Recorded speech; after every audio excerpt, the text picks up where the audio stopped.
En Amérique du Sud, un animal à la silhouette étrange se balade nonchalamment dans les fourrés. Le museau si allongé qu'il est difficile d'y croire et la queue en panache, cet animal semble tout droit sorti de l'imagination d'un artiste quelque peu excentrique. Et pourtant non, il existe bien. Nous avons de nouveau la chance d'être accueillis par le Parc zoologique de Paris et je vous propose aujourd'hui, en compagnie de Charline et Sylvie, respectivement soigneuses et vétérinaires, de découvrir des résidents à la langue bien pendue, les tamanoirs.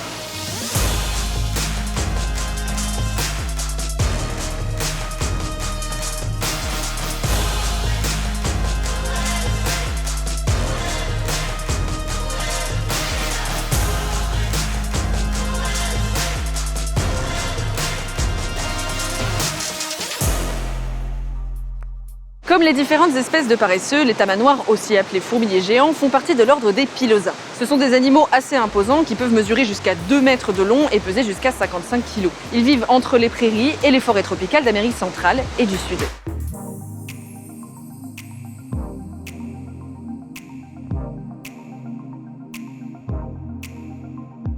On va voir vos petits protégés. Oui, du coup on a un mâle et une femelle qui sont sortis. Oui. Donc pour les différencier c'est très simple. Donc, Yanou il a une bande blanche qui est beaucoup plus large que la femelle, donc c'est comme ça qu'on les reconnaît. Là, ils sont 2 dans l'enclos. D'habitude, c'est des animaux qui sont solitaires. Comment ça se passe la cohabitation entre les deux La cohabitation se passe très bien, ils ont l'habitude, ça fait un moment qu'ils sont ensemble. Ils se réveillent l'un l'autre. Quand Yano, souvent c'est le premier des deux à se réveiller, nous on passe dans le couloir, on voit qu'il est en train de l'embêter, en train d'aller sentir, aller lui mettre sa langue dans l'oreille, aller l'embêter. Ils passent aussi beaucoup de temps à jouer ensemble, et donc ça semble un peu impressionnant. On a l'impression qu'ils vont se battre. Ils se dressent sur les pattes arrière, ils se mettent des coups de griffe, ils roulent, ils tombent. J'imagine que du coup, ça doit être dangereux vous-même d'entrer en présence des tamanoirs. Est-ce que vous le faites? Alors, si on est seul à s'en occuper, par exemple, moi je vais à la trappe, je les rentre tous les deux, je vais sur l'enclos mettre leur nourriture ou leur enrichissement, et après je les ressors. Si on est deux, qu'on a une obligation qui fait qu'on doit rentrer vite sur l'enclos, on va rentrer à 2 avec un bouclier. Et on a une personne qui gère vraiment les tamanoirs, que l'autre personne soit en sécurité. En fait, ils ont vraiment des griffes qui sont assez impressionnantes, vraiment très grandes et qui peuvent du coup nous blesser. Leur nom scientifique est Myrmecophaga tridactyla, qui pourrait se traduire grossièrement par mangeur de fourmis à 3 doigts. Ils portent très bien leur nom car ces drôles d'animaux se nourrissent principalement de fourmis, mais aussi de termites et parfois aussi d'autres insectes au corps mou, tels que des larves de coléoptères. Et leur morphologie est très adaptée à cette alimentation. En effet, les fourmis et les termites ne sont pas si faciles d'accès. Il faut pouvoir se faufiler dans tous les recoins de leur fourmilière ou de leur termitière, selon le menu souhaité, et ils sont constitués de longs et sinueux couloirs inaccessibles si vous n'êtes pas vous-même un insecte. Et au risque de vous étonner, le tamanoir n'est pas un insecte et il est loin d'en avoir la taille.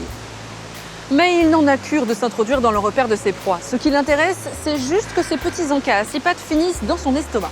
Et pour cela, il dispose d'armes redoutables.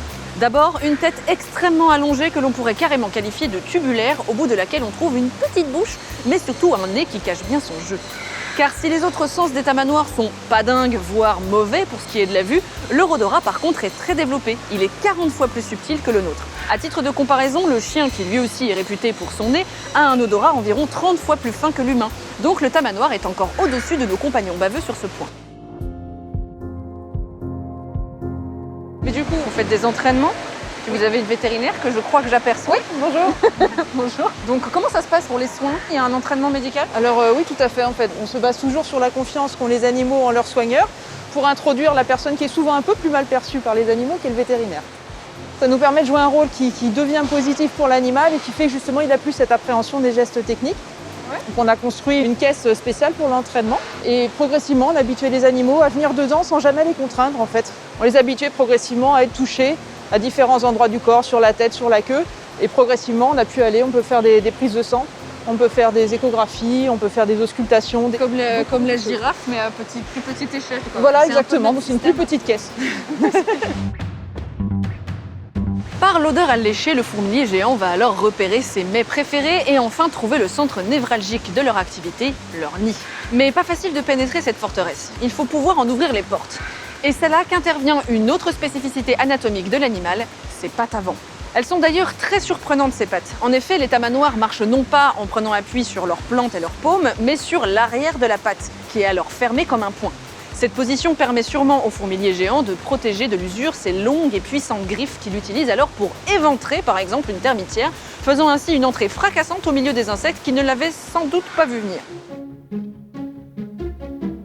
On On a des sortes de fausses termitières un peu partout. Ils sont pas tentés de les fracasser comme ils feraient dans la nature? C'est en dur. Donc Oui, c'est du béton. Faut y Ils aller. ont beau essayer, ils ne pourront pas, mais on a des petits trous dans les termitières et on leur mettait leur nourriture pour vraiment simuler leur comportement naturel. Et à côté de ça, il y a aussi énormément de souches qui sont des vieilles souches en décomposition dans lesquelles ils vont trouver plein d'insectes, des petites chenilles, des termites, tout un tas d'insectes rampants. Et ça, c'est vraiment, à la fois au niveau nutritionnel, c'est extrêmement important parce que ça leur apporte une diversité qui est difficile à reproduire en captivité. Et puis ça les occupe, quoi. Vraiment pendant longtemps, ils adorent ça. On récupère des souches, on va les mettre entre guillemets à mûrir dans un coin qu'on arrose régulièrement histoire que les insectes y viennent, ils s'habituent plus. On fait des petites balades en forêt avec C'est ça.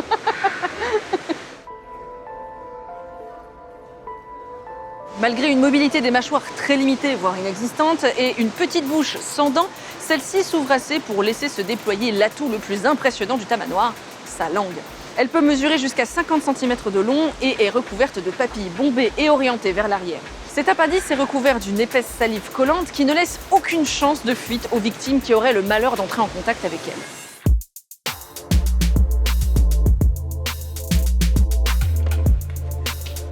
Donc en fait, il y a un labyrinthe qui a été fait exprès pour que les visiteurs puissent voir la longueur de la langue des tamanoirs et comment ils s'en servent. Pour toute sécurité, on les a enfermés dans les loges juste le temps que j'installe l'enrichissement.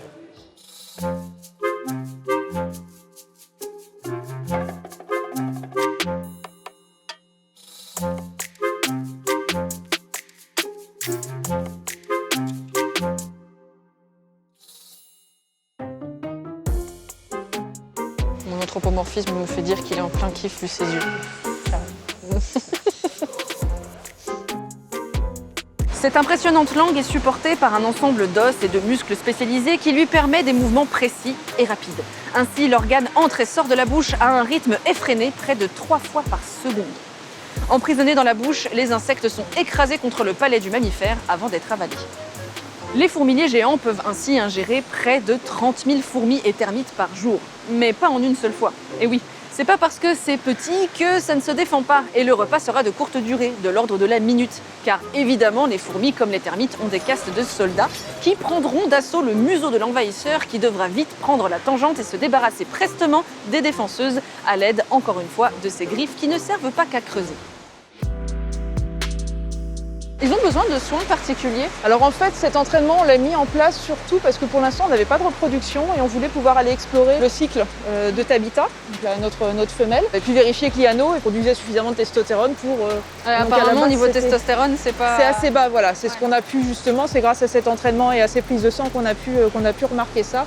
Alors c'est un animal qui a eu des problèmes d'épilepsie, il est traité pour ça. Ça a eu des effets sur son développement et probablement c'est pour ça. Maintenant, il est très bien équilibré avec le traitement, il va parfaitement bien, mais il y a peut-être cet effet secondaire-là qui reste. Alors que Tabitha, par contre, on a pu voir qu'elle avait vraiment, au niveau hormonal, elle semblait tout à fait cycler correctement.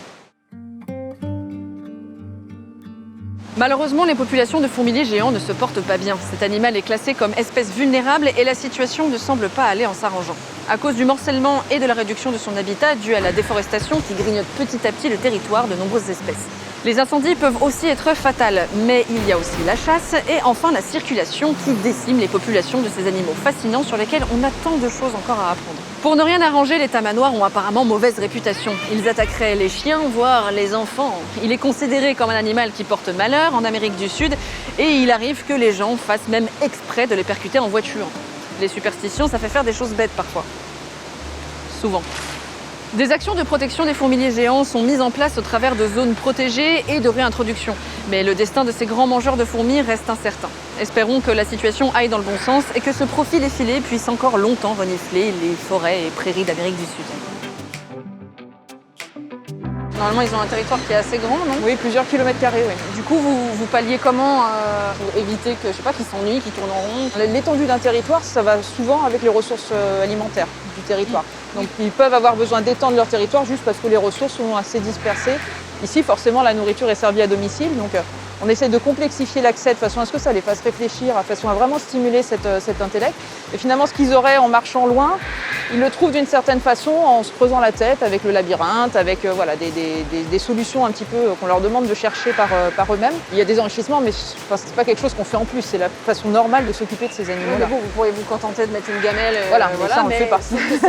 Au niveau bien-être animal, c'est pas du tout. Non, c'est pas du tout le genre de la maison. On a la responsabilité de ces animaux, il faut qu'ils se sentent bien, c'est très important. Donc voilà, on ne ménage pas les efforts pour ça, quoi. J'espère que la rencontre avec les tamanoirs vous aura plu autant qu'à moi. Si c'est le cas, signifiez-le avec un pouce en l'air et bien sûr abonnez-vous sans oublier la cloche des notifications pour ne louper aucune vidéo. À bientôt.